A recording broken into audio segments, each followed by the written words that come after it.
Hi, thanks for joining me. Today I'm going to be doing a video request. Somebody requested I solve this problem.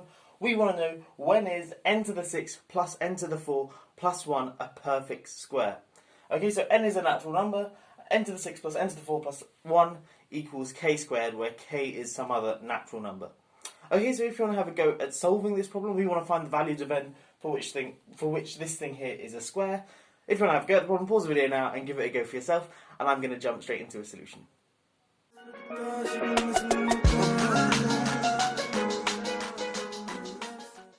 Okay, so there are a couple of different ways you can go about solving this. What I'm going to do is I'm quickly going to make a comment, then I'm going to give you the starting point to show you one way you can solve it, and then I'm going to show you the other way in completion. Okay, so the first thing to notice is that n must be even, and the reason for this is we can look at both sides modulo 4. So if we have, say, n to the 6 plus n to the 4 plus 1 equals k squared, where k is some natural number. Well, if we look at both sides mod 4, well, if k were to be odd, if n were odd, then, we can write n equals 2m plus 1, where m is some integer. But then that means that n to the 6 is congruent to 1 mod 4. And the reason for this is you can just sort of look at the binomial expansion of n. So n to the 6 is just 2m plus 1 to the 6, which is going to be something like 2m to the 6 plus 6 choose 1 times 2m to the 5 times 1, and so on, all the way up to 6 choose 1 times 2m times 1 plus 1. And now notice this thing here has a 2 to the 6 as a factor, so certainly it's divisible by 2 squared. Same with this thing here, all the way down to this term just before the penultimate term, which I haven't written down. That's got 2m to the power of 2 in, so all of these terms here are congruent to 0 mod 4. But so is this one here, because 6 choose 1 is just 6, and 6 times 2 is 12, which is obviously divisible by 4. So that means this whole thing is congruent to 1 mod 4. A similar argument tells you that n to the 4 is also congruent to 1 mod 4. So that means that the left-hand side is congruent to 3 mod 4. However, the right-hand side is a perfect square, and well, if k is even, then it's congruent to 0 mod 4, and if k is odd, then it's congruent to 1 mod 4, and that's not too difficult to check. So then you get that 3 is equal to 0, or 3 is equal to 1 mod 4, both of which are contradictions. So it must mean that n is even. Okay, so using the fact n is even, let me first give you some starting points for one way of solving this, and then I'm going to get into another solution into completion. Okay, so here's one way you can go about solving it. We have n to the 6 plus n to the 4 plus 1 equals k squared. While subtracting 1 from both sides gives us this line here. Now we can factor, which is usually a common trick used in these sort of number theory problems.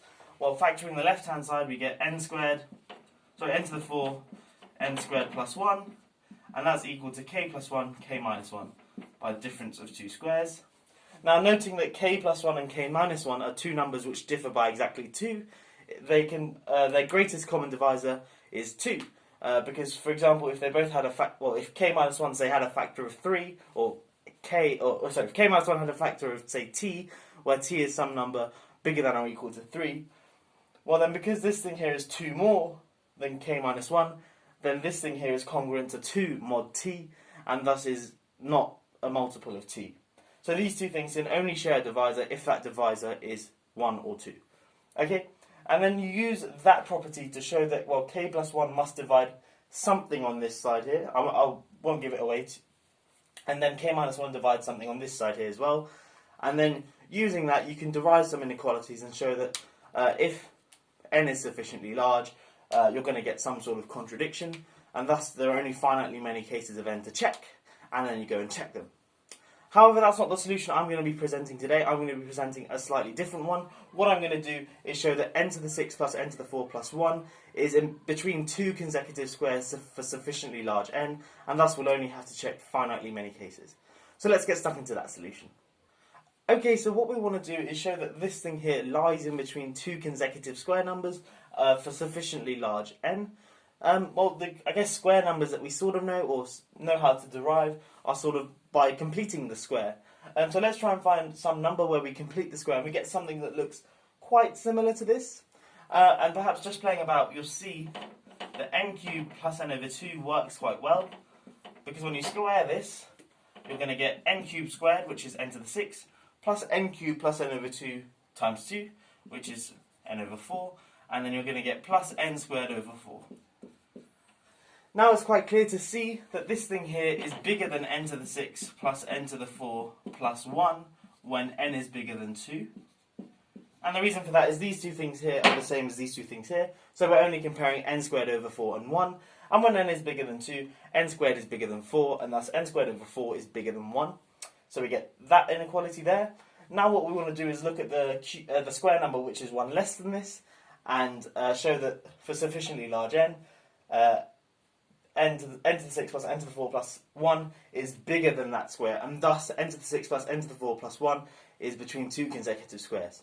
Now one thing perhaps I should have mentioned is we've got an n over 2 here, so you may be wondering, is this a square? But remember we showed that n must be even for this to even be a perfect square. So we're sort of restricting our case now to the natural numbers which are even. Okay, so this thing here makes perfect sense. This is an integer, and then we're squaring it, and we're showing that it's bigger than this thing here.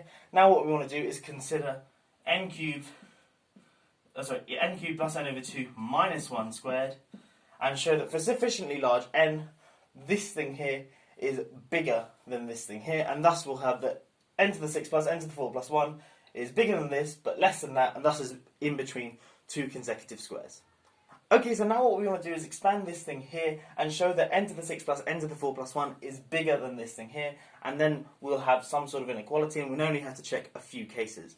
Okay, so let's expand this thing here, but before I do that, just recall that alpha minus 1 squared is equal to alpha squared minus 2 alpha plus 1. Okay, and if we're going to use this thing here, alpha is going to be n cubed plus n over 2. And remember, we just worked out that n alpha squared, which is n cubed plus n over 2 all squared, is equal to n to the 6 plus n to the 4 plus n squared over 4. Okay, minus 2 alpha gives us minus 2n cubed minus n, and then plus 1. Okay? Now, you can see we've got n to the 6 plus n to the 4 plus 1 already, which is quite nice. N to the 6 plus n to the 4 plus 1.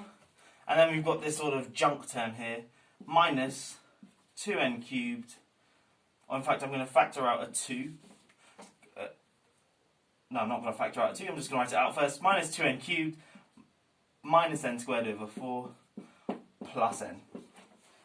Okay? So just going from that line to that line, I've brought the n to the 6 plus n to the 4 plus 1 here, and I've put minus 2n cubed minus n squared over 4, because the minus and minus gives us plus, and then minus n, like so. And what I want to show is that this thing here, this term here, is less than n to the 6 plus n to the 4 plus 1, so that's equivalent to proving that this thing here is positive.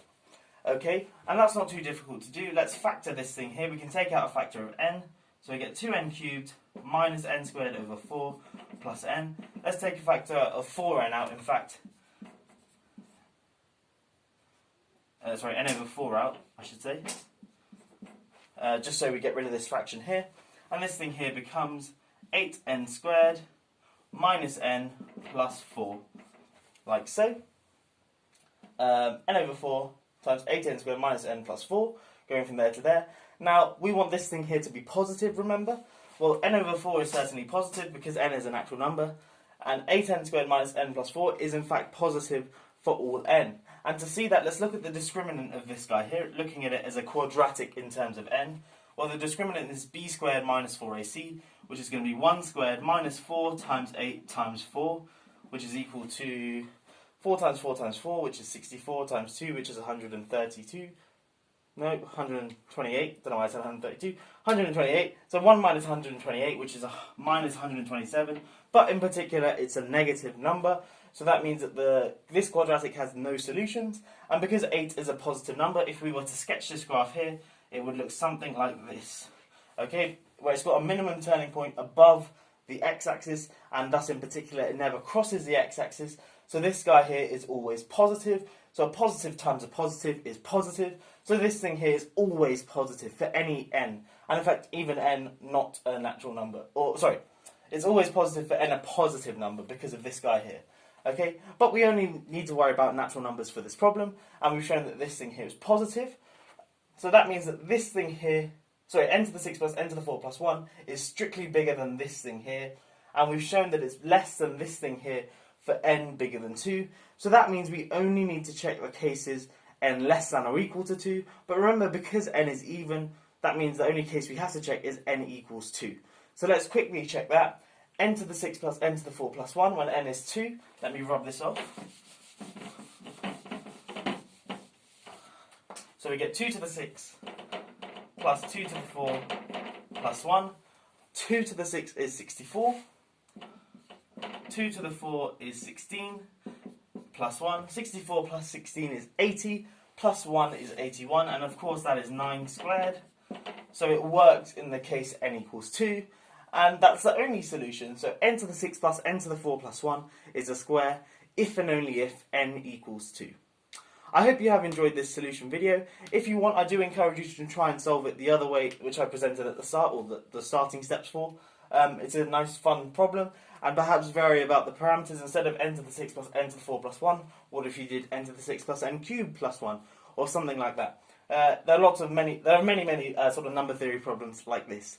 Anyway, I hope you have enjoyed this video. If you are new here, please do consider subscribing and make lots of fun maths videos like so. But yeah, that's all for now, and I'll catch you in the next one. Have a great day.